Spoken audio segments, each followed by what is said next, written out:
ठाणे शहरात प्राण्यांच्या डॉक्टरांना विचित्र समस्येला सामोरे जावं लागत आहे. अवघ्या वर्षभरात एकाच चोरट्याकडून दवाखाना फोडून दवाखान्यातील किमती ऐवज लंपास केला जात आहे. मात्र पोलिसांकडून फक्त गुन्हा नोंदवण्याचा सोपस्कार केला जातोय. चोरट्याला जेरबंद करण्याची कोणतीही प्रक्रिया केली जात नसल्याचं उघडकीस आलंय. कावेसर येथील डॉक्टर ओमकार अमीर पावसकर यांचा प्राण्यांचा दवाखाना आहे. त्यांच्याकडे 2 सहाय्यक नोकरी आहेत. या दवाखान्यामध्ये प्राण्यांची आरोग्य तपासणी, औषध वितरण केलं जाते. तसेच श्वान आणि मांजरींसाठीचं खाद्य देखील विकलं जाते. सन 2025च्या एप्रिल महिन्यामध्ये डॉक्टर पावसकर हे आपला दवाखाना बंद करून गेले असता एका अज्ञात इसमाने दवाखान्याचे शटर उघडून दवाखान्यामध्ये असलेली रोकड आणि प्राण्यांचे खाद्य लंपास केलं होतं.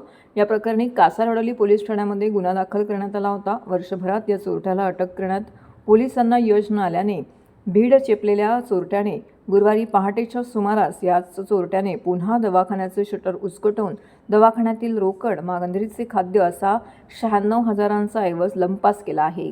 तसेच दवाखान्यातील सीसीटीव्ही कॅमेरा देखील तोडलेत. मात्र एका कॅमेरामध्ये या चोरट्याच्या हालचाली कैद झाल्या असून दोन्ही चोरी प्रकरणातील चोर एकच असल्याचं स्पष्ट झालंय. या प्रकरणी कासारवडली पोलीस ठाण्यामध्ये BNS नुसार गुन्हा दाखल करण्यात आलेला आहे.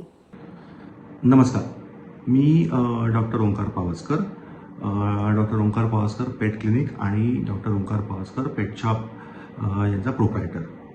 काल आमच्याकडे अशी घटना घडली की आमच्या दुकानामध्ये चोरी झालेली आहे.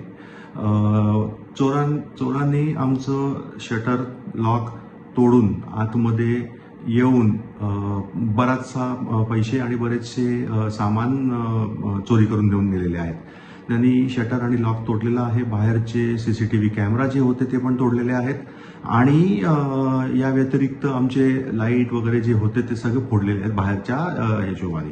आणि त्यांनी याच्या पलीकडे जाऊन 1 वर्षापूर्वी आमच्याकडे अगोदर चोरी केली होती आणि आता तोच चोर, आमच्या संशयाने तोच चोर परत येऊन आमच्याकडे दुसऱ्यांदा 1 वर्षानंतर येऊन ही चोरी करत आहे. तर आता ह्याला पकडणं आम्हाला खूप गरजेचं झालेलं आहे, कारण आम्हाला असं वाटतं की हा चोर जो आहे हा आम्हाला स्पेसिफिकली टार्गेट करतोय. हा चोर बहुधा आमच्याच क्षेत्रातला आहे, कारण त्यांनी फूडच्या बॅगा शिवाय, महागड्या फूडच्या बॅगा शिवाय आणखीन प्राण्यांचे इतर सामान त्यांनी बॅगांमध्ये भरून भरून चोरी करून घेऊन गेलेलं आहे. याच्या व्यतिरिक्त त्यांनी काही पैसे सुद्धा लंपास केलेले आहेत. आतमधले CCTV, DVR सगळा चोरी करून घेतलेला आहे आणि आमची अशी अपेक्षा आहे की पोलिसांनी याच्यामध्ये दखल घेऊन या चोराला यावेळेस नक्कीच पकडावे. धन्यवाद.